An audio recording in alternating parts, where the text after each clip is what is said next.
Senin, hari Selasa, hari Rabu, hari Kamis, hari Jumat. Ini hari Sabtu.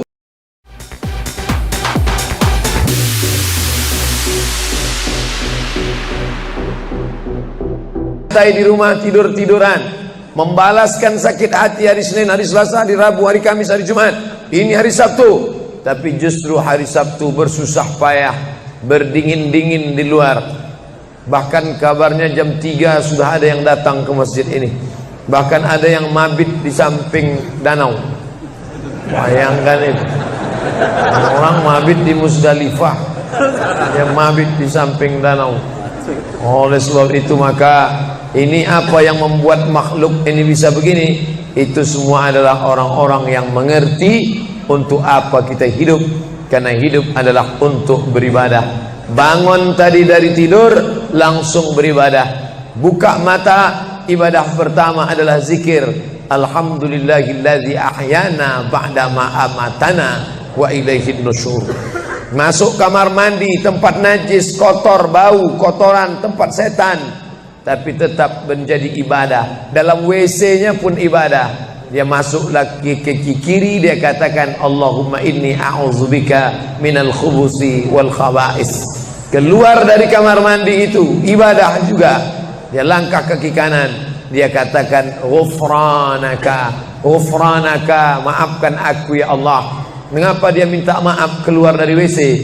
Karena selama di WC dia tidak menyebut Allah. Lidah yang diciptakan untuk beribadah, selama di dalam tidak beribadah, maka ibadah di dalam WC hanya hatinya saja berzikir. Tak boleh menyambut seruan azan. Terdengar suara azan, masuk ke WC, Allahu Akbar, Allahu Akbar, Allahu Akbar. Oh, tak boleh. Tak boleh mengucapkan salam. Assalamualaikum, Nabi diam. Assalamualaikum, Nabi diam. 3 kali diucap, Nabi diam. Selesai keluar dari toilet, WC, barulah Nabi menjawab Waalaikumsalam warahmatullah. Karena tidak boleh menyebut nama Allah, maka minta ampun keluar dari WC. Karena lidah yang semestinya dipakai untuk menyebutmu ya Allah, berzikir mengingatmu ya Allah, tadi tak kupakai selama beberapa menit di dalam. Maka dia katakan ghufranaka. Lalu kemudian melihat wajah di cermin, mana tahu ada kotoran di mata. Jangan sampai kita berjumpa sama orang di masjid, orang senyum, kita senyum, yang disenyumkan orang kita. Maka lihat dulu baik-baik. Maka ketika melihat wajah, dia pun menjadi ibadah. Allahumma kama hassanta khalqi fahassin khuluqi. Sebagaimana kalau kau sudah perbaiki bentuk ciptaanku ini menjadi sempurna, maka perbaikilah akhlakku ya Allah. Lalu setelah itu berangkat dari rumah menuju masjid, beribadah juga.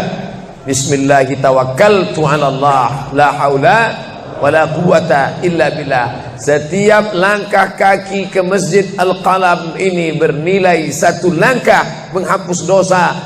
Langkah kedua mengangkat derajat. Langkah ketiga menghapus dosa. Langkah keempat mengangkat derajat. Tidak tanggung-tanggung, derajatnya diangkat Allah. Siapa yang duluan datang langsung dapat di depan. Tapi ada orang terlambat tetap tinggi juga derajatnya. Mana dia? Dia yang di atas. Siapa bilang perempuan direndahkan, dihinakan? Perempuan dimuliakan. Mana contoh perempuan dimuliakan? Kalau mau tahu, datanglah ke Masjid Al-Qalam. Perempuan dimuliakan. Bapak Ibu yang dimuliakan Allah, masuk ke dalam masjid, langkah kaki kanan, Allahumma inni as'aluka min fadlik. Itu doa nanti keluar. Tapi ketika akan masuk, apa doanya? Allahumma ya Allah, iftahli, bukakan untukku abwaba rahmatik, pintu rahmatmu. Bernilai ibadah. Duduk berzikir, jangan ngobrol, jangan cerita. Foto Pak Ustaz, sikit-sikit boleh. Lalu kemudian selama itu tertulis tadi di atas. Itulah hebatnya masuk ke Masjid Al-Qalam, tidak hanya mendengar ceramah, dapat pengajian. Ketika saya masuk tadi, dengar suara azan, ada tulisan hadis riwayat Al-Bukhari.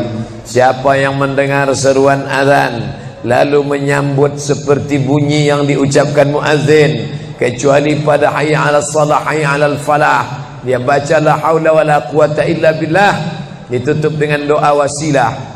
Allahumma rabb hadhihi ad-da'wati tammah was-salatil qa'imah, dimintakan untuk Nabi Muhammad, ati sayyidina Muhammadanil wasilah wal fadilah wasyarafa wad darajatal aliyatar rafi'ah. Yang kelima, wa ba'athullahumma maqaman mahmuda alladzi wa'adtah innaka la tukhliful mi'ad. Maka kata Nabi, halat laku syafaati yaumal qiyamah, layaklah dia mendapat syafaatku hari kiamat.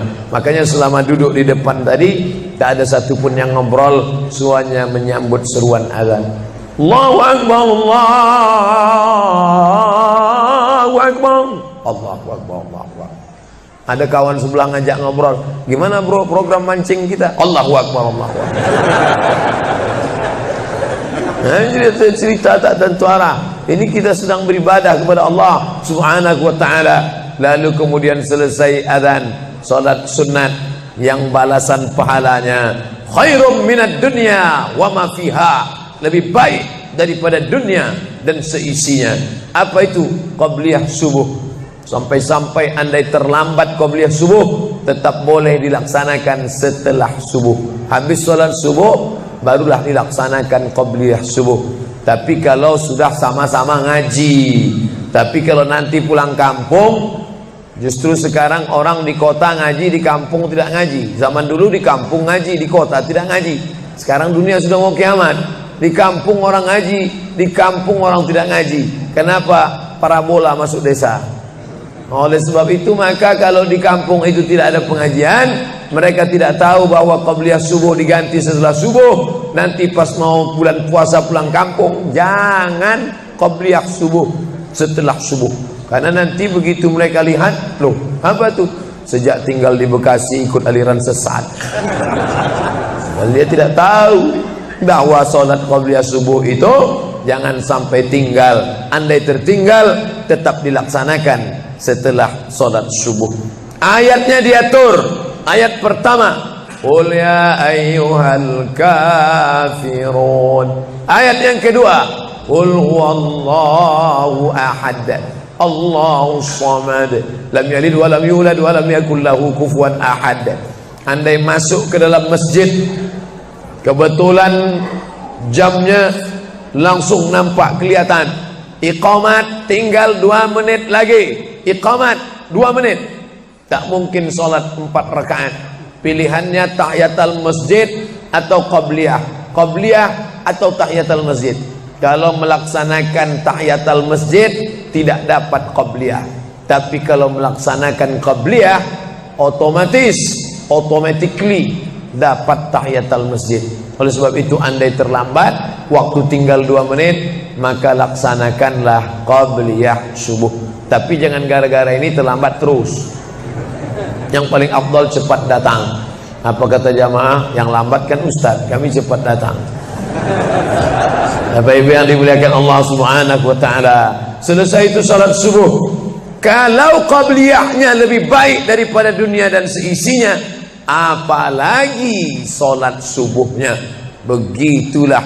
Kalau qabliyahnya saja yang pendek ayatnya lebih baik daripada dunia dan seisinya, apalagi salat subuhnya. Lalu pahala salat subuh itu apa?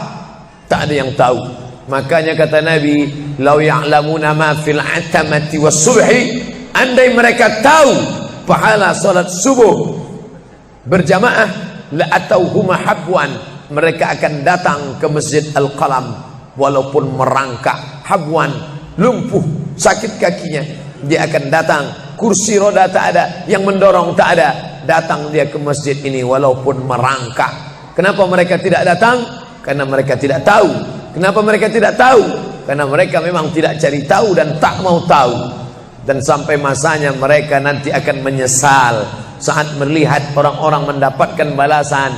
Muttaqiina fiha 'alal araik, mereka duduk di atas kursi-kursi istana surga, tersenyum melihat orang-orang yang dulu tak peduli pada salat subuh. Mudah-mudahan kita semua istiqamah insyaallah.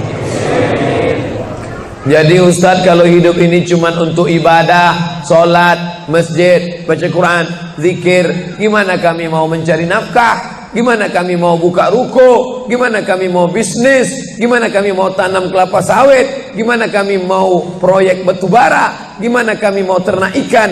Ini mesti dipahami bahwa ibadah itu dibagi dua. Satu namanya ibadah mahdhah, pure, original, murni, tidak bercampur dengan apa-apa. Yang satu lagi tidak ibadah tapi bernilai ibadah. Nah, ini mesti dipahami. Bapak yang masuk kantor dari jam 8 pagi sampai jam 4 sore itu ibadah. Karena kalau itu tidak ibadah, habislah waktu kita. Makanya yang bekerja niatkan ibadah. Sehingga kalau istrinya nanya, "Mas kok lama pulang?" Ibadah nih, Mas. Tapi jangan gara-gara ini di kantor itu ibadah, lalu ketika azan di masjid kantor berkumandang, hayya 'alas shalah, dia terus ngetik, "Mas, ayo ke masjid." Enggak, ini pun juga ibadah. Kau ibadah aja ke sana, aku ibadah di sini. Itu juga enggak benar. Karena ibadah itu dibagi dua. Satu yang murni, pure, tidak bercampur dengan apapun, namanya ibadah mahdhah. Salat, baca Quran, zikir, iktikaf. Tapi ada satu lagi tidak ibadah, tapi kalau diniatkan dia bernilai ibadah. Termasuk ibu-ibu yang hamil 9 bulan 10 hari itu ibadah. Kalaulah 9 bulan 10 hari itu tidak ibadah, betapa tidak adilnya Allah. Masa kita yang duduk-duduk di masjid dapat pahala ibadah, dia yang muntahnya, yang ngidamnya tak dapat ibadah. Tadi malam begitu sampai di airport langsung SMS masuk, "Ustadz keluar dari pintu berapa? Ini ada perempuan ngidam mau ketemu." Saya keluar dari pintu 4, kami sudah standby di pintu 4. Lantai berapa? Lantai paling atas. Oke, sampai di sana lihat perempuan tidak pakai jilbab, pakai celana jeans.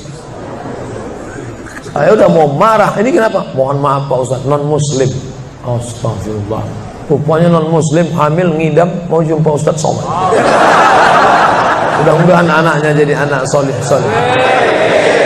Biasa. Allahu Akbar. Bernilai ibadah. Lalu yang dapat pahala dari itu siapa? Dari mana ibu-ibu hamil muda itu tahu saya? Kenal saya di mana? Padahal dia dari Jawa, saya dari Sumatera. Ternyata ada orang beribadah yang tidak kita sangka ibadah. Tidak ada rukun, tidak ada syarat, tidak ada wajib, tidak ada sunat, tidak ada makruh, tidak ada mubah. Apa ibadahnya? Ya ini, merekam ceramah ini. Merekam ceramah ini ibadah. Memoto itu ibadah. Bayangkan resiko tukang foto. Saya sampai sekarang tukang foto itu resikonya. Nanti setelah tua matanya gini.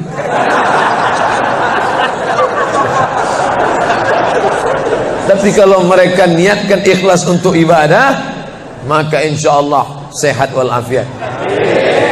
Ya, sampai sekarang yang banyak moto-moto ustaz itu mana ada matanya tetap aja sehat.